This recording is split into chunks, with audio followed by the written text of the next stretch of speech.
Nexus 7. Now there's only one tablet in Google's Nexus lineup, and it's this, the new Nexus 9.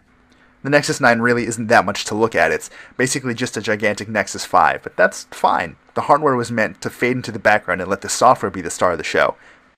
Don't be fooled by our weird benchmark results, though. The Nexus 9 is absolutely screaming fast, thanks in large part to the Tegra K1 processor inside. It's clocked at 2.3 GHz and comes with 2 GB of RAM to keep things running really, really smoothly.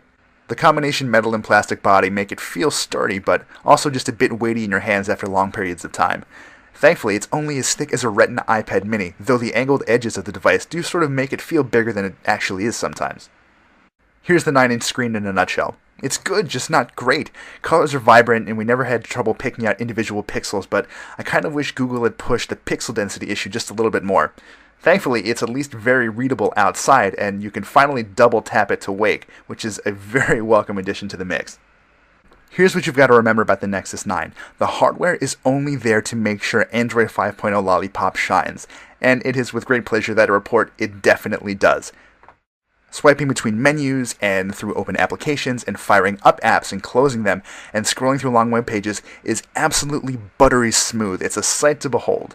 It's not just the speed that's impressive. Android has gotten smarter in some very interesting ways since the last big update. Notifications now appear on the lock screen, and you can take action from there too. You can also set up priority notifications so only the people you specify can contact you or let you know something's going on while you're trying to get stuff done.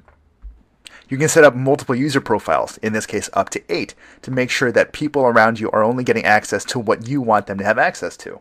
And then, of course, there's material design, a massive system-wide facelift that makes Android feel more open and warming and actually kind of inviting. It's all about bold typography and bright colors, and in the case of apps like the new Gmail and calendar apps, layers that feel like you're sifting pieces of paper across a desk. Hopefully you like it too, because it's eventually going to make its way into all of Google's properties. Honestly, we're only scratching the surface of Android 5.0 Lollipop, so you should take a look at our extended preview to learn a bit more. When you combine the strengths of Lollipop and all of the hardware that makes the Nexus 9, we're left with a tablet that is in most ways very, very, very good. For some people. If you're not a design buff, if you don't need an incredibly slim tablet, if you're super into the idea of getting software updates as soon as Google blesses them, buy this tablet. If not, you might want to shop around and see what else might fit your needs.